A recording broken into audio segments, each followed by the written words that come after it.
আল্লাহর ওলি জুনায়েদ বাগদাদি ডাক দিয়া কয়, জগৎবাসী, এই ছেলেটার মা তার বয়স যখন 7 বছর বয়স ইন্তেকাল করছে, তার জন্মের পরে তার মার রক্ত প্রবাহিত হওয়া বন্ধ হওয়ার পর, মানে সন্তান জন্ম দেওয়ার 40 দিন পর্যন্ত তার মা সময়টা যাওয়ার পর থেকে একদিনও তাহাজ্জুদের নামাজ ছাড়ে নাই, হারাম ওয়াক্ত ব্যতীত। কিন্তু তার মা জননী যখন সে ব্যক্তির 6 বছর বয়স, তখন তাইকা সে তার আম্মা জানলে অনুসরণ করে, তাহাজ্জুদের নামাজ পড়ে। আসেন রে বাবারা, আমি আপনাদেরকে তাহাজ্জুদের নামাজের একটু ফজিলত বর্ণনা করি। আমার আল্লাহ কুরআনুল কারীমের মধ্যে বলেন, ওয়া মিনাল লাইলি ফাতাহাজ্জাদ বিহি নাফিলাতাল লাকা আসা আইয়াবাসাকা রাব্বুকা মাকামাম মাহমুদা। আল্লাহ কয়, নবী আপনি রাতের কিছু অংশে তাহাজ্জুদের নামাজ আদায় করেন, প্রতি সত্তর আপনাকে মাকামে মাহমুদ প্রশংসার জায়গা দেওয়া হবে। আমার নবীজি এই আয়াত যখন আমার নবীর উপর নাযিল হয়েছে, আমার নবীজি মা আয়েশা সিদ্দিকা রাদিয়াল্লাহু তাআলা আনহার সাথে একই হুজরা মুবারকের মধ্যে অবস্থান করতেছে। আমার নবীজি সিজদার মধ্যে যায় কান্নাকাটি করতেছে। নবী যখন এশারের নামাজের পর থেকে নামাজের সিজদা দেয়, আম্মা জান আয়েশা কয়, আমার নবীর এত লম্বা সিজদা, এত লম্বা রুকু আর কোনোদিন দিতে দেখি নাই। আমার নবীজি 2 রাকাত নামাজ পুরা রাত্র পর্যন্ত আদায় করে ফেলতে। আমার মুসলমান ইমানদার, এ নবীর উম্মতের দল, আমার আল্লাহ পাক রব্বুল আলামিনের প্যারা হাবিব রে মা আয়েশা সিদ্দিকা বলে, নবী গো, আপনি নবী 2 রাকাত নামাজ আদায় করেছেন, পুরাটা রাত্র লেগে গেছে। নবী আমার ডাক দিয়া কয়, আয়েশা, হে আয়েশা, আমার আল্লাহ বলেছে আমি নবী যদি তাহাজ্জুদের নামাজ পড়ি আমার মাকামে মাহমুদ প্রদান করবে। আয়েশা রে, আমি নবী তাহাজ্জুদের নামাজ পড়া মাকামে মাহমুদ পাবো। আমার উম্মতেরা তো আমি নবীর জন্য পাগল পারা, আমার উম্মতেরা জন্য তো আমি নবীর জন্য দিওয়ানা। আমার উম্মত যদি আমি নবী দুনিয়া থেকে রওজা মুবারকে যাওয়ার পরে তারা যদি তাহাজ্জুদের নামাজ আদায় করে, তাইলে আমার আল্লাহ তাআলা আমার উম্মতের কি প্রদান করবে। আমি কান্দা কান্দা আমার আল্লাহর কাছে দোয়া করেছি। আম্মা জান আয়েশা কয়, নবী গো, আপনি তো মুস্তাজাবাতুদ দাওয়াত, আপনি কোন দোয়া করলে আমার আল্লাহ দোয়া ফিরায় না। আমার নবী ডাক দিয়ে কয়, আয়েশা, আমার আল্লাহ তাআলা আমি নবীর দোয়া কবুল করেছে। নবী গো, আমার আল্লাহ তাআলা আপনি নবীর দোয়া কবুল করে কি বইলা দিছে। আমার নবী ডাক দিয়া কয়, আয়েশা, আমার আল্লাহ তাআলা বলছে আমার উম্মত যদি তাহাজ্জুদের নামাজ পড়া আমার আল্লাহর কাছে কোনো কিছু চায়, আমার আল্লাহ উম্মতের তা দান করব। এরপর তার অন্তরালের মা বোনেরা, আপনার ঘরের মধ্যে শান্তি হয় না, আপনার ঘর থেকে অভাব অনটন যায় না, আপনার ঘরের মধ্যে থেকে রোগ বালা মুসিবত যায় না। এ যুবক বিদেশ যাওয়ার চেষ্টা করে যাইতে পারো না, ব্যবসা করেন মুরব্বীরা, বরকত হয় না। আমি বলবো 5 ওয়াক্ত নামাজের পাশাপাশি তাহাজ্জুদের নামাজটা আদায় করবেন, দেখবেন আমার আল্লাহ তাআলা অসংখ্য পরিমাণ রহমত, অসংখ্য পরিমাণ বরকত আপনার দান করবে। কঠিন কোন রোগে যদি আক্রান্ত থাকেন, আপনি তাহাজ্জুদের নামাজ পড়ে আল্লাহর কাছে দোয়া করবেন, দেখবেন আমার আল্লাহ তাআলা কঠিন রোগ থেকে শেফা দান করবে। কঠিন কোন বিপদে যদি পইরা থাকেন, তাহাজ্জুদের নামাজ পড়ে আল্লাহর কাছে কান্নাকাটি করবেন, আমার আল্লাহ তাআলা নামাজের বরকতে আপনার বিপদ থেকে উদ্ধার করবে। আপনি যদি দুনিয়ার জমিনের মধ্যে টেনশন বালা মুসিবতের মধ্যে থাকেন, তাহাজ্জুদের নামাজ পড়ে দোয়া করলে আল্লাহ দোয়াটা কবুল করবে। এবার হযরতে জুনায়েদ বাগদাদী ডাক দিয়া কয়, এই আল্লাহর বান্দা আবুল হাসানের একটা পাওয়ার হইল। তার মা জননী 6 বছর বয়স থেকে যখন তাহাজ্জুদের নামাজটা আদায় করতেন, সেই সন্তান তার মাকে দেখা দেখা তাহাজ্জুদের নামাজ পড়ে। ওই সন্তানের তাহাজ্জুদ নামাজ যখন পড়ে, তার নামাজটা আমার আল্লাহর কাছে একাগ্রতার সাথে কবুল হয়ে যায়। সে যখন নামাজ পড়ে, তার নামাজের সময় আল্লাহর অসংখ্য পরিমাণ রহমতের ফেরেশতারা তার ঘরে নাজিল হয়। এই জন্য তার ঘর থেকে আসমান পর্যন্ত একটা নূরের তাজাল্লি দেখা যায়। এবার ডাক দিয়ে কই, হুজুর, এই নূরের তাজাল্লি যেহেতু দেখা যায়, আমার তো স্ত্রীর গর্ভের মধ্যে কোনো সন্তান হয় না, আমার স্ত্রী দুনিয়ার জমিনে কেমন ভাবে চলাফেরা করে, আমি কত চিন্তা করলাম আমার স্ত্রীর কেন সন্তান হয় না, আল্লাহর কাছে কত দোয়া দোয়া করলাম, আল্লাহ তো আমাদেরকে একটা সন্তান দান করে না। এখন না ডাক্তার বাইন হইছে, ডাক্তার বাইন হইয়া কত রকমের চিকিৎসা বের করছে। স্বামীর দোষ না স্ত্রীর দোষ এটা ডাক্তার বলতে পারে, কিন্তু মুসলমান ও নবীর উম্মতের দলেরা একটু অন্তরের কানটা লাগাইয়া বয়ানটা শ্রবণ করবেন, তখন কিন্তু স্বামী স্ত্রীর দোষ বাহির করা যাইতো। মানে এখন যে যুগ আসছে, স্বামীর যদি সমস্যা হয় ডাক্তার বলতে পারতেন যে স্বামীর সমস্যার কারণে বাচ্চা হচ্ছে, স্ত্রীর সমস্যা হলো ডাক্তার বলতে পারেন যে স্ত্রীর সমস্যার কারণে বাচ্চা হচ্ছে না। এগুলো কিন্তু আল্ট্রাসোনোগ্রাফির মাধ্যমে বলা যায়, কিন্তু তখন সেই সমস্যার সমাধান ছিল না। হযরতে আবুল হাসানের ওই আল্লাহর বান্দাটা ডাক দিয়া বলতেছেন, তিনি যার বাড়িতে বসবাস করেন তিনি বলতেছেন, আমার স্ত্রীর গর্ভ থেকে 11 বছর পর্যন্ত কোনো সন্তান হয় না, 11 বছর কোনো সন্তান হয় না। আপনি বলেন হুজুর এমন কোন মাধ্যম আছে যেই মাধ্যমের মাধ্যমে আমি সন্তান পাইতে পারি? এবার আবুল হাসান ডাক দিয়ে কয়, বাবা আপনি কি আল্লাহর কাছে কামনা করেছেন সন্তানের জন্য? বলে হ্যাঁ, আমি আমার আল্লাহর কাছে কম দোয়া করি নাই। এবার ডাক দিয়ে কয়, আপনার স্ত্রীকে আল্লাহর কাছে কামনা করেছে সন্তানের জন্য, আপনারা কোন আমার আল্লাহর কাছে কামনা করলে আল্লাহ সন্তান দিতে পারে কি পারে না? কিন্তু বাবারে আমার আল্লাহ তাআলার কাছে আপনি ডাইরেক্ট কামনা করতে গেলেন, পাইলেন না তো পাইলেন না, কারণ আপনার দুনিয়া এবং আখিরাত আপনি ক্লিয়ার করার জন্য কোন হক্কানি রব্বানি মাশায়েখে আজম পীরের হাত আপনি ধরেন নাই। যেহেতু সাবজেক্টটা শানে আউলিয়া, আউলিয়া কেরামের শান ও মানাজমতের বয়ান আমি আপনাদের কাছে করব। আপনি যদি হক্কানি একজন পীরের হাত ধইরা আপনি যদি ওনাদের তালিম তরবিয়ত মোতাবেক চলাফেরা করেন, তাইলে আপনি দুনিয়া থেকে ইন্তেকাল করার আগ পর্যন্ত আপনার আখিরাত পরিষ্কার হয়ে যাবে। কারণ আপনি দুনিয়াতে আখিরাতকে সুন্দর করার জন্য আপনি কাজকর্ম করেছেন। এই জন্য আশেক বলে, ওরে চাইলে কেউ পীরের বস্তু নাকি নিতে পারে, আবার উপযুক্ত হইলে রে দয়াল টান দিয়া নে কাছে রে তারে, টান দিয়া নে কাছে, আরে জোর করিয়া দিবে তোরে, জোর করিয়া দিবে তোরে ববের যত প্রেম জ্বালা, কেউ বুঝিতে পারে না রে পীর মুর্শিদের খেলা, আরে ওলি আল্লাহর খেলা। আরে জোর করিয়া বুঝতে গেলে, জোর করিয়া বুঝতে গেলে তার গতে মরণ জ্বালা, কেউ বুঝিতে পারে না রে ওলি আল্লাহর খেলা, আরে পীর মুর্শিদের খেলা। জবান বন্ধ নাই, চিৎকার মেরে বলেন ইয়া বলি আল্লাহ। মুসলমান ও নবীর উম্মতের দলেরা, বাচ্চাটার বয়স মাত্র 8 বছর, 6 বছর থেকে তাহাজ্জুদ পড়ে, তাইলে 6 বছর 7 বছর 8 বছর তাহাজ্জুদের নামাজ পড়ছে টানা 3 বছর। ডাক দিয়া কই, ও বাদশা আপনি তো আল্লাহর কাছে চাইছেন, আপনার বউও তো চাইছে, কোনদিন জামাই বউ দুইজন এক লগে চাইছেননি? বেটারা কত দোয়া করেন আপনারা, দোয়া দি কবুল হয় না। ওই যে বাসর রাইতে ঢুকাইয়া দিয়ে 2 রাকাত নামাজ পড়াইছিল, এরপরে বউরে লইয়া কবে 2 রাকাত নামাজ পড়ছেন? বুকটা তার দিয়ে কোন লাইলাতুল মেরাজের রাত যায়, বরাতের রাত যায়, কই বউরে লইয়া তো 2 রাকাত নামাজ পড়েন না। আপনি কত সুন্দর বিল্ডিং ঘর বানান, আপনার বিল্ডিং ঘরে বারান্দা থাকে, আপনার বিল্ডিং ঘরে 2-3টা ওয়াশরুম থাকে, আপনার বিল্ডিং ঘরে কত সুন্দর ড্রয়িং রুম থাকে, একা একা ইবাদতের জন্য একটা ঘর থাকে না। আমার মুসলমান ইমানদার, এ নবীর উম্মতের দল ডাক দিয়ে কয়, স্বামী স্ত্রী দুইজন একসাথে দোয়া করছেননি? একসাথে দোয়া করলে আল্লাহ দোয়া কবুল করে, কিন্তু আমরা সমাজে নতুন নতুন মাসালার ফতুয়া দেই না, বেড়ার অভাব নাই। আয়া কয় সম্মিলিত দোয়া করা বেদাত, এমন সিটিং আছে না নাই? কথা কয় না আছে না নাই? এই সিটিংটির কারণে বর্তমান যুব সমাজ ধ্বংসের পথে যাইতেছে। আগে কত সুন্দর তারাবির নামাজ পড়তাম আমরা, 20 টাকা। যুবকটার কানের মধ্যে মাথার মধ্যে ফতুয়া দিয়া দিছে, ফতুয়া ঢুকাই দিছে, কয় 8 রাকাতের বেশি কোনো তারাবি নাই, নবীজি 8 রাকাতের বেশি পড়ছে না। এবার রমজান মাস আসলে মসজিদের ভিতরে সামনের কাতারে দেয় 20 টাকা তারাবি সবাই পড়ে। এবেটা নতুন মাসালা শিক্ষা, নতুন ফতুয়া শিক্ষা, মসজিদের সামনের কাতারে 8 রাকাত পড়ে মুরব্বীরা ডেয়া ডেয়া বাইর হয়। আপনারা কোন এমন সিটার মার্কা মুসল্লিও বাংলা সমাজে আছে না? না, আপনারা ইবাদতের একবার কাইটটা ভামসার করে দিতেছে। একবার নির্বাচনে দাঁড়াইছে, নির্বাচনে দাঁড়াইয়া তো নির্বাচনে দাঁড়ায় দেখবেন এরা সাদা পাঞ্জাবি আর ফায়জামা পরে না, সাদা পাঞ্জাবি ফায়জামা পরে। আল্লাহ রহমত হইলে বেটা নির্বাচনে দাঁড়াইয়া বেটার বউরে যায় কইছে, এগো আমি তো সুন্দর একটা ফায়জামা কিনে আনছি সাদা, এটা তুমি একটু কষ্ট করে 2 আঙ্গুল কাইটটা শুরু করে দিও। বউ কইছে এত ভাবতাম না, বাজার থেকে কিনছেন, কমায় আনতেন বললেন না, দেখে দেন বেটা চিন্তা করলো, দূর নিজের বউরে কইলাম দিল না, ফুতের বউরে একটু কইয়া দিই। ফুতের বউর কাছে গেছে, বগো তুমি তো আমার কলিজার টুকরা ছেলের বউ, তুমি একটু পারলে আমার ফায়জামাটা একটু 2 আঙ্গুল কমাই দিও। বাবা আমি তো আপনার নাতির দুধ খাওয়াইতেছি, আমি পারতাম না। ছোট বউরে যায়, ছোট ফুতের বউরে যায় কইতেছে তুমি আমার ফায়জামাটা একটু কাইটা দিও। বেটি খুব আদর যত্ন করে নিয়া বেটি এটার 2 আঙ্গুল কাটছে, কাটতে এটা সুন্দর করে সেলাই করে নিয়ে আলনার উপরে রাখছে। বড় ফুতের বউ বাইরে কইতাছে, আরে আব্বা দিছে, কইরা দিল না কেউ। এ বেটি যাই এটার আরো 2 আঙ্গুল কাটতে সেলাই করে আবার আইনা রাখছে।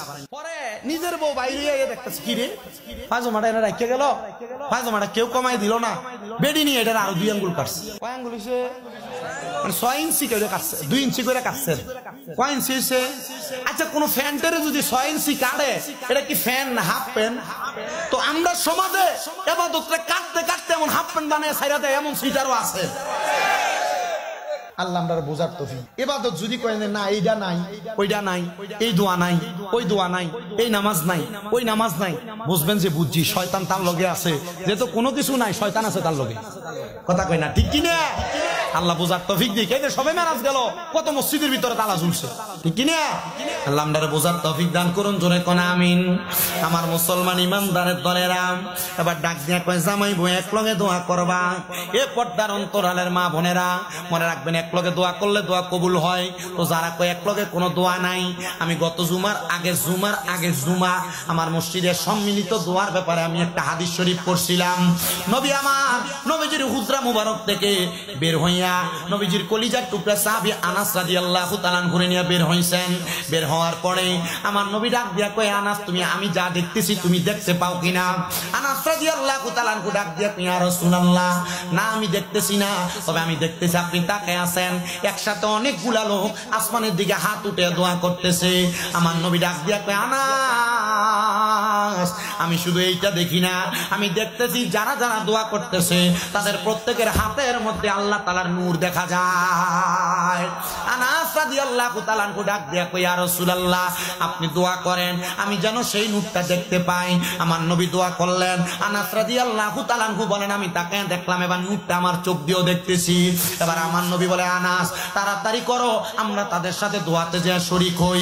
এবার আমার নবী হযরতে আনাস রাদিয়াল্লাহু তাআলা একসাথে ওই দোয়ার মধ্যে শরীক হওয়ার জন্য গেলেন। তারা যেই দোয়া করলেন আমার নবী সাথে সাথে আমিন বললেন। আরে বাবা মনে রাখবা, সবাই যদি কোনো জায়গার মধ্যে কোনো দোয়া করে, কেউ যদি আমিন বলে, তারা যেই দোয়া করে এই দোয়াটার অংশীদার আমিন বলনেওয়ালা ব্যক্তিও পাওয়া যায়। এবার রাহমাতুল্লিল আলামিন নবীর এই হাদিসে মুবারাকা আনাস রাদিয়াল্লাহু তাআলা বর্ণনা করতেছে, আমরা যে জায়গার মধ্যে দেখলাম অনেকগুলা মানুষ একসাথে দোয়া করে, তারা দোয়া করতেছিল, তাদের এলাকার মধ্যে বৃষ্টি নাই, খরা লাগছে, তারা দোয়া করছে আল্লাহ যেন তাদেরকে বৃষ্টি প্রদান করে।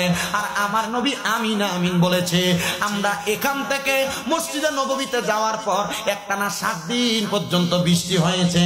তার মানে বোঝা যায় একসাথে অনেক ব্যক্তি দোয়া করলে দোয়া কবুল হয়ে যায়। এজন্য সবাই একসাথে বেশি বেশি করে দোয়া করবেন। কোন জায়গায় দোয়া কইলে দাওয়াত দিক আর না দিক দোয়াতে শরীক হইবেন। মনে রাখবেন একসাথে দোয়া করলে দোয়া কবুল হয়ে যায়। এবার আল্লাহর ওলি হযরতে আবুল হাসান ডাক দিয়ে বলতেছে, এ বাবা আপনি কি দোয়া করেছেন আপনার স্ত্রীকে নিয়ে? বলে না। বলে আজকে থেকে আপনি তাহাজ্জুদের নামাজ পড়া আপনি এবং আপনার স্ত্রী একসাথে আমার আল্লাহর কাছে দোয়া করবেন, আল্লাহ যেন আপনাদেরকে সন্তান দান করে। বাড়ির মধ্যে যাইয়া আল্লাহ পাক রব্বুল আলামিনের বান্দাটা স্ত্রীকে ডাক দিয়া বলেন, স্ত্রী এতদিন তো আমার সন্তান হয় না, তোমাকে আমি দোষ দিতাম, তোমার সন্তান হয় না তুমি আবার আমাকেও দোষ প্রদান করতা, কিন্তু না না না, এখন থেকে আমরা দুইজন কাউকে দোষ দিব না। আসো না আজকে রাতে স্বামী স্ত্রী একসাথে ওযু বানাইয়া, এতদিন তো আলাদা আলাদা দোয়া করেছি, আমরা একসাথে আল্লাহর কাছে দোয়া কামনা করি। এবার স্বামী স্ত্রী দুইজন ওযু বানাইয়া রাত্রবেলা আল্লাহ তাআলার কাছে দোয়া কামনা করতেছে। আল্লাহ তাআলার কাছে ডাক দিয়া কই, মুনিব ও দয়াল আল্লাহ, আপনি আমার একটা সন্তান দান করেন, একটা সন্তান দান করেন, একটা সন্তান দান করেন। আপনারা বলেন আল্লাহর কাছে কান্নাকাটি কই না সন্তান চাইলে আমার আল্লাহ সন্তান দিতে পারে কি পারে না? ওনারা দুইজন বলে তাহাজ্জুদের নামাজ একটানা 3 মাস পর্যন্ত পড়েছি। 3 মাস, কয় মাস? একটানা 3 মাস পর্যন্ত তাহাজ্জুদের নামাজ পড়া আমরা স্বামী স্ত্রী একসাথে দোয়া করেছি। একদিন যখন 3 মাস শেষ, আমরা দোয়া কইরা নামাজের মুসল্লার মধ্যে কাঁদতেছি। কান্না করার পরে হঠাৎ করে আমরা দেখতে পাইলাম কোথা থেকে জানি গায়েবী ভাবে একটা আওয়াজ আসতেছে। ওই আওয়াজের মাধ্যমে আমাদের কানের মধ্যে শব্দ হইতেছে, এ আল্লাহর বান্দারা, তোমরা যে তাহাজ্জুদের নামাজ পড়া সন্তান কামনা করো, আমার আল্লাহ তোমাদের দোয়া কবুল করেছে, তোমাদেরকে একটা নেককা সন্তান দান করবে। হায়রে আমার মুসলমানের দরেরা, ও আমার মহিষাখালীর যুবকেরা, মুরব্বী বাবারা, পর্দার অন্তরালের মা বোনেরা, আপনারা বলেন যাদেরকে আল্লাহ 11 বছর পর্যন্ত কোনো সন্তান দেয় নাই, হঠাৎ করে যদি গায়েবী ভাবে শব্দ পায় আল্লাহ তাআলা তাদেরকে সন্তান প্রদান করতেছেন, আপনারা বলেন তারা কি খুশি হবে না বেজার হবে? অবশ্যই খুশি হবে। 11 বছর পরে সন্তান পাবে। একদিন, 2 দিন, 3 দিন করতে করতে তাদেরকে একটা সন্তান দেওয়া হয়েছে। তারা সন্তানটাকে সুন্দরভাবে লালন পালন করে। এবার যেই বাদশা আবুল হাসানের কাছে তাহাজ্জুদ আমাদের তালিম নিছে, আবুল হাসান নামক আল্লাহ তাআলার ওলির কাছে যা বলতেছে, হুজুর, ও হুজুর, আমার আব্বা আম্মা বড় কষ্ট করে আমারে মানুষ করছে, কিন্তু আমার আব্বা আম্মা অন্ধকার কবরে কেমন আছে আমি জানি না। আপনি কি আমাকে বলবেন আপনার তালিমের মাধ্যমে আমার আম্মা আব্বার কবরের খবর আমি জানতে পারবো কিনা? হাইরে, আমি জানি না মহিষাখালীর কত যুবকেরা তাদের মারে মাটি দিয়া, তাদের বাবারে মাটি দিয়া আজকের মাহফিলের মধ্যে বসেছে। মনে রাখবারে মহিষাখালীর বাবারা, তোমাদের মা যদি কবরে থাকে, তোমাদের আব্বা যদি কবরে থাকে, তোমাদের দুয়ার বরকতে আল্লাহ তাআলা তোমাদের মা বাবার জীবনের গুনাহ মাফ করে দিবে। এবার ওই আল্লাহর বান্দা ডাক দিয়া কয়, হুজুর, আমি আমার মা বাবার কবরের অবস্থা সম্পর্কে জানতে চাই। এবার আল্লাহর ওলি তাকে তালিম প্রদান করলেন, তুমি তালিম নাও, এখন থেকে তুমি আমার আল্লাহ তাআলার কাছে 5 ওয়াক্ত নামাজ পড়া, তাহাজ্জুদের নামাজ পড়া চোখের পানি ফালায়া ফালায়া কানবা। আল্লাহ যেন তোমার একটা, তোমার আব্বা আম্মার খবর তোমার জানায়া দেয়। এবার আল্লাহর বান্দা তাহাজ্জুদের নামাজ পড়া বারবার কান্নাকাটি করে। উনি বলেন, আমি কান্নাকাটি করতে করতে যখন আমি বারবার আমার আল্লাহর কাছে ফরিয়াদ জানাই, আল্লাহ আমার আম্মা আব্বার কবরের খবর তুমি বলো, আমার আল্লাহ তাআলা তার দোয়াটা 1 দিন, 2 দিন, 3 দিন করে দোয়া কবুল করে না। অল্প কিছুদিন পরে ওই বাদশা বলে, আমি দেখতে পাইলাম আমি যখন নামাজের মুসল্লার ভিতরে কান্না করি, আমার মা, আমার আব্বা জান আয়েশা আমার মাথার মধ্যে হাতটা বুলিয়ে দিতেছে। আমি জিজ্ঞাসা করলাম, কে গো আপনারা? আপনাদের শরীরের মধ্যে এত সুন্দর সুন্দর জান্নাতের পোশাক, এই পোশাক তো দুনিয়ার কোনো জায়গায় দেখা যায় না। ওনারা আমারে ডাক দিয়া কয়, আমরা হইলাম তোমার কলিজার টুকরা মা বাবা, তোমার জন্মদাতা মা বাবা। আপনারা কোথা থেকে আগমন করেছেন, কি কারণে আগমন করেছেন? বলে, তুমি না তোমার মা বাবার কবর অবস্থা সম্পর্কে জানতে চাইছো? আমার আল্লাহ তাআলা এমন একটা সুযোগ আমাদেরকে দিয়েছে, তুমি সন্তানের দোয়ার বরকতে আমরা মা বাবা তোমার সাক্ষাৎ প্রদান করলাম। অনেক সন্তান দেখবেন মা বাপরে আপনারা স্বপ্ন দেখেন, অনেকে মা বাপরে ঘুমের ঘরে স্বপ্ন দেখেন, দাদা দাদি মারা যাওয়ার পর স্বপ্ন দেখেন, নানা নানি আত্মীয় স্বজন স্বপ্ন দেখেন। যদি কেউ কাউকে স্বপ্ন দেখেন, আপনারা এই স্বপ্ন নিয়ে দুশ্চিন্তা হবেন না। মনে রাখবেন, স্বপ্নে তাকেই দেখানো হয় যাকে স্বপ্ন দেখাইলে কবরবাসী উপকৃত হবে। আপনি যখন কাউকে স্বপ্ন দেখবেন, সাথে সাথে ওযু কইরা আল্লাহর কাছে দোয়া করবেন, আল্লাহ, যারা আমি স্বপ্ন দেখলাম তুমি তারা মাফ করে দাও। বলে, কেন কেন? বলে, স্বপ্ন দ্রষ্টা ব্যক্তি দোয়া করলে যাকে স্বপ্ন দেখে ওই ব্যক্তির দোয়া ওই ব্যক্তিকে আল্লাহ তাআলা তার দোয়ার বরকতে মাফ করে দেয়। আল্লামা ইবনে সিরিন তার স্বপ্নের তাবিরের কিতাবের প্রথম দিকে এই কথাটা লিখে দিয়েছেন। এবার সন্তান ডাক দিয়া কয়, আমি যখন তাহাজ্জুদের নামাজ পড়া আমার আম্মা আব্বার মরার পরে কবর অবস্থা সম্পর্কে জেনেছি, আমার কাছে বড় ভালো লেগেছে। হায়রে, মহিষাখালীর কত সন্তানেরা তাদের মারে কবর দেশে শোয়া দিয়ে আসছে, তাদের বাপরে কবর দেশে শোয়া দিয়ে আসছে, তারা মায়ের খবর জানে না, তাদের বাবার খবর জানে না। সন্তান পুকুর পাড়ে বাঁশমুড়ার নিচে যে আম্মারে শোয়া দিলা, কই তোমার আম্মা তো এখন আর তোমার সন্তান বলে ডাক দেয় না। একটাবার কি চিন্তা করেছো, তোমার মা জননী দুনিয়াতে থাকা অবস্থায় বড় কষ্ট করে তোমার মানুষের মতো মানুষ করেছে, তোমার আম্মা জান তোমার জন্য বড় কষ্ট করেছে। আজকে ওই মা দুঃখিনী অন্ধকার কবরে কেমন আছে তুমি জানো না, এজন্য তো আসে শুনে শুনে লাগতেছে, ওরে 3.5 হাত গর্তে ফেলে কেমন করে আইলা চলে, তোমার বাড়ি আইতে দেরি হইলে যে মা ঘুমাইতো না।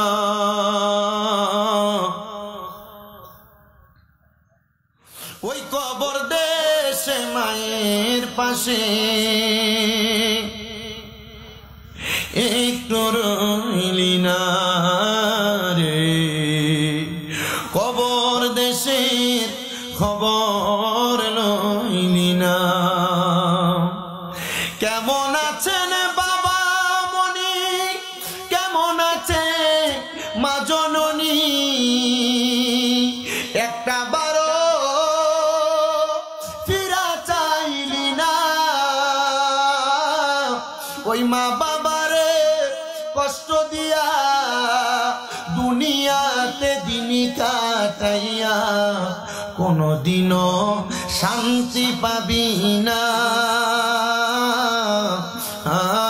রে, কবর দেশের খবর লইলি না।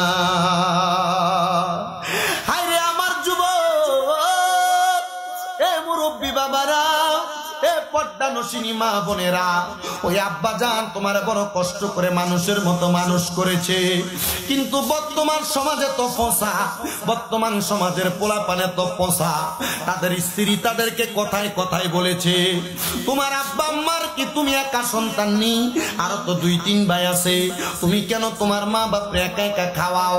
এই কথা শুই না সন্তানেরা তাদের মা বাপরে জুদা করে দেয়, এই কথা শুই না সন্তানেরা তাদের মা বাপরে আলাদা করে দেয়, মা বাপ এক সপ্তাহ এক ঘরে আরেক সপ্তাহ আরেক ঘরে ভাত খায়, এই কথা শুই না অনেক সন্তানেরা তাদের মা বাপকে আলাদা করে দেয়, সকালে এক ঘরে ভাত খায়, রাত্রে এক ঘরে ভাত খায়।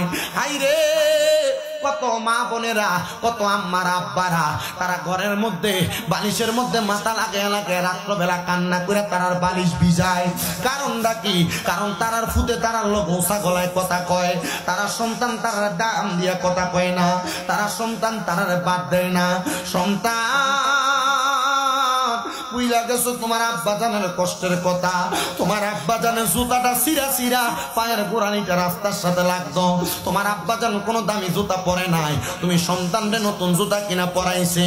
আজকে ওই আব্বা জান অন্ধকার কবরে, এ সন্তান ঈদের দিনে আব্বা জান কোনো নতুন জামা কাপড় পরে নাই, তোমার আব্বা জান অন্ধকার কবরে। আব্বা জান কবরে কেমন আছে তুমি জানো না। হাইরে, তোমার কাছে টাকার অভাব নাই, কিন্তু তোমার আব্বার বড় অভাব, আব্বা জানরে 1000 টাকা দিয়ে একটা দামি লুঙ্গি কিনা পাঞ্জাবি কিনা পরাইতে পারো না। এ সন্তানের দল, তোমার আম্মা জান অন্ধকার কবরে। মনে আসেনি তোমার মা কাপড় রাস্তার মধ্যে 10-20 টাকা বাইন্দা রাখতো, তুমি সন্তান কই টাকাটা মা জননী খুইলা দিয়া দিত, কিন্তু মা নিজের কাপড়টারে সিলাই কইরা কইরা পরতো। হাইরে, আজকে তোমরা সন্তানের কাছে কত টাকা, কিন্তু তোমাদের মা দুঃখিনী দুনিয়াতে নাই, ওই মা দুঃখিনী অন্ধকার কবরে। ওই আম্মা আব্বারে অনেক সন্তানেরা বাদ দেয় না, আম্মা আব্বারে কষ্ট দেয়, আম্মা আব্বারে ধমক দেয়। দে রে আমার মহিষাকালীর যুবক, দে রে আমার মুরব্বী বাবারা, তোরার পাও আমার সামনে দে, আমি আমার জিব্বা লাগাইয়া তোমরার পাও পরিষ্কার করে দিব। তবু আদা করবা, এখান থেকে বাড়িতে যে মা বাবার পায়ে ধরবা, আম্মা আব্বার পাউডার মধ্যে ধরে বলবা, মা ও আব্বা জান, আল্লাহর ওয়াস্তে আমি সন্তানকে মাফ করে দেন। যতক্ষণ পর্যন্ত তোমার মা বাবা তোমার বলছে মাফ করে দিছি, ততক্ষণ পর্যন্ত মা বাবার পাও তুমি ছাইরো না। বলে কেন? কেন? ওই আম্মা আব্বার মনে কষ্ট দিয়া, আম্মা আব্বারে নারাজ কইরা তুমি মক্কা মদিনা হজ করতে গেলে হজ কবুল হবে না, নামাজ পড়লে নামাজ কবুল হবে না। আম্মা আব্বা যদি খুশি হয়ে যায়, আল্লাহর নবীর হাদিসে মুবারাকা, রাদা রব্বি ফি রিদাল ওয়ালিদাইন, আম্মা আব্বার সন্তুষ্টিতে আমার আল্লাহ তাআলা সন্তুষ্ট হয়ে যায়। কেউ যদি ওই মা বাবার মনে কষ্ট দিয়া থাকো, ওয়াদা করে কান থেকে বাড়িতে যা মা বাবার পায়ে ধরে মাপ চাইবা। আজকে মহিষাকালীর মাহফিলটা কবুল হবে কিনা আমি এটার গ্যারান্টি দিতে পারবো না, তবে একটা কথা বইলা যাই, মহিষাকালীর কোন দোকানে বইসা বইসা কোন মুরব্বীরে যদি আগামীকালকে বলতে শোনো, হ্যাঁ শামীম রাজার ওয়াজ শুই না, আমার সন্তান আমার পায়ে ধরে মাপ চাইছে, মনে করবা মাহফিল কবুল হয়ে গেছে। অনেক সন্তান চিন্তা করে, হুজুর আমি কেমনে আমার মা বাবার পায়ে ধরে মাপ চাইবো, আমার তো শরম লাগে, আমার তো লজ্জা লাগে, আমি তো 2 ঈদের সময় মা বাবার পা ছুঁয়া সালামও করি না। আমি বলবো রে সন্তান, সালাম করো আর না করো, আম্মা আব্বার কদমে ধরলে তোমার দাম কমবে না, আম্মা আব্বার কদমে ধরলে তোমার সম্মান কমবে না, আম্মা আব্বার কদমে ধরলে আল্লাহ তাআলা তোমার সম্মান ইজ্জত বাড়ায় দিবে। কিন্তু সন্তানের দল, তুমি তো তোমার মা বাবার কদমে ধরতে চাও না, তাদের ফতুয়া দিয়া দূরে রাইখা দেয়। মনে রাখবা, আম্মা আব্বার কদমে শুধু ধরা না, মাঝে মাঝে মাঝে সুযোগ পেলে মা বাবার পায়ের মধ্যে চুমা দিবা। আম্মা আব্বার কদমে চুমা দিলে আল্লাহর জান্নাতের চৌকাঠে চুমা দেওয়ার সওয়াব পাওয়া যায়। আইরে সন্তানের দল আম্মা আব্বার পায়ে চুমা দিব দূরের কথা, অনেকে চিন্তা করে হুজুর যাদের বাড়িতে আব্বা আছে তারা বাড়িতে যাইয়া আব্বার পায়ে ধরে মাপ চাইবো। হুজুর আমার তো আব্বা নাই, যে আব্বা জান আমার এত কষ্ট করে মানুষ করছে, আমি কার পায়ে ধরে মাপ চাইবো? পর্দানুশিনী কত মা বোনেরা কান্দে, তারা আব্বা জান অন্ধকার কবরে, তাদের কাছে টাকা আছে পয়সা আছে কিন্তু আব্বা জান অন্ধকার কবরে। কে বাবা তুমি কেমন আছো ছোট মাটির ঘরে, তোমার কথা হৃদয় মাঝে পড়ছে বারে বারে, ভালোবাসি তোমায় বাবা বুকটা যে যাইছি রে, তোমার কথা হৃদয় মাঝে পড়ছে বারে বারে। বাবা গো ও বাবা, বাবা গো ও বাবা, আল্লাহ কোন সন্তান জানি তাদের আব্বারে হারায়া আজকের মাহফিলের মধ্যে কান্দে, আল্লাহ তাদের আব্বার কবর জান্নাতের বাগান বানাও। সন্তানের দল অনেক সন্তান চিন্তা করে হুজুর যাদের বাড়িতে মা আছে তারা বাড়িতে যাইয়া মার পায়ে ধরে মাপ চাইবো, আমার তো মা নাই আমি কার পায়ে ধরে মাপ চাইবো? আমি বলবো সন্তানের দলেরা আম্মা জান যদি কবরে থাকে, আব্বা জান যদি কবরে থাকে, আজকের মাহফিলের যিনি সম্মানিত সভাপতি আপনাদের পাড্ডা দারুর রহমত সিদ্দিকিয়া দরবার শরীফের গদিনী শিল্পী সাহেব হুজুর কেবলা হযরত মাওলানা মোহাম্মদ শফিকুল ইসলাম সিদ্দিকী হুজুর কেবলার সাথে আখিরি মুনাজাত কইরা আল্লাহর কাছে চোখের মনি কোটার মধ্যে পানি ফালায়া ফালায়া কান্না করবেন। মনে রাখবেন আপনার পানির ফোঁটাটা মাটিতে পড়ার আগে আমার আল্লাহ তাআলা আপনার মা বাবার জীবনের গুনাহ মাফ করে দিবে। যেহেতু আল্লাহর একজন ওলিদের মুসিলা আল্লাহ তাআলা দোয়া কবুল করে। এবার আপনারা বলেন আল্লাহ তাআলার কাছে আমরা ওলিদের উসিলায় দোয়া করলে আম্মা আব্বার কবরের আযাব আমাদের কামাই রুজির মধ্যে আল্লাহ তাআলা সকল কাজের মধ্যে বরকত দিতে পারে কি পারে না?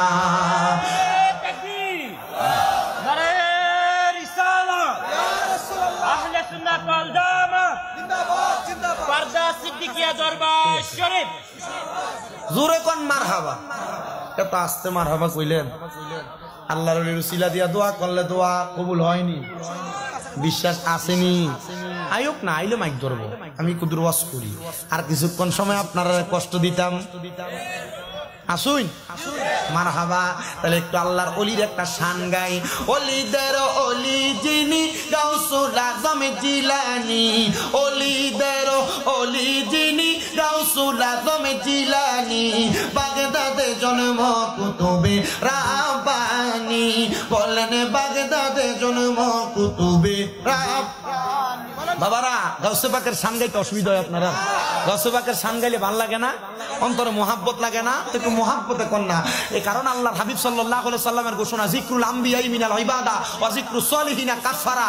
নবীদের জিকির করলে ইবাদত হয়, ওলিদের জিকির করলে গুনাহ মাফ হয়। মোহাব্বতে আউলিয়া কেরামের শান করেন। ওলিদের ওলি যিনি গাউসুল আজম জিলানী, ওলিদের ওলি যিনি গাউসুল আজম জিলানী, বাগদাদে জন্ম কুতুবে রাব্বানী, বলেন বাগদাদে জন্ম কুতুবে রাব্বানী। হায়রে তোমার কাঁধে নবীজির কদম, সব ওলিদের কাঁধে তুমি গাউসের কদম, বলেন তোমার কাঁধে নবীজির কদম, সব ওলিদের কাঁধে তুমি গাউসের কদম। দয়ার নজর করো আমায় ও গো গাউসে সামদানি, দয়ার নজর করো আমায় ও গো গাউসে সামদানি, বাগদাদে জন্ম কুতুবে রাব্বানী, বলেন বাগদাদে জন্ম কুতুবে রাব্বানী।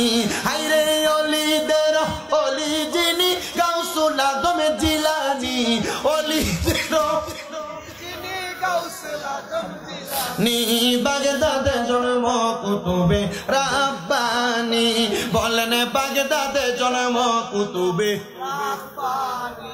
হায়রে বংশ তোমার হাসান হুসাইনি, তুমি হইলাম ফাতেমার নয়নের মনি, বলেন বংশ তোমার হাসান হুসাইন, তুমি হইলাম ফাতেমার নয়নের মনি মুর্দা কর জিন্দা করো ও গো গাউসে সামদানি মুর্দা কর জিন্দা করো ও গো গাউসে সামদানি বাগদাদে জন্ম কুতুবে নি বলেন বাগদাদে জন্ম কুতুবে আল্লাহ যেন কবুল করে জনে কোন আমিন। তাহলে আউলিয়া কেরামের সোহবতে আউলিয়া কেরামের কাছে গেলে আল্লাহ তাআলা বান্দারে মাফ করে, গুনাহ মাফ করে, হায়াতে বরকত দেয়, রিজিকে বরকত দেয়। আল্লাহ তাআলা হেদায়েতের পথে জান্নাতের পথে কবুল করে। কথা কোন না ঠিক কিনা? কারণ আমরা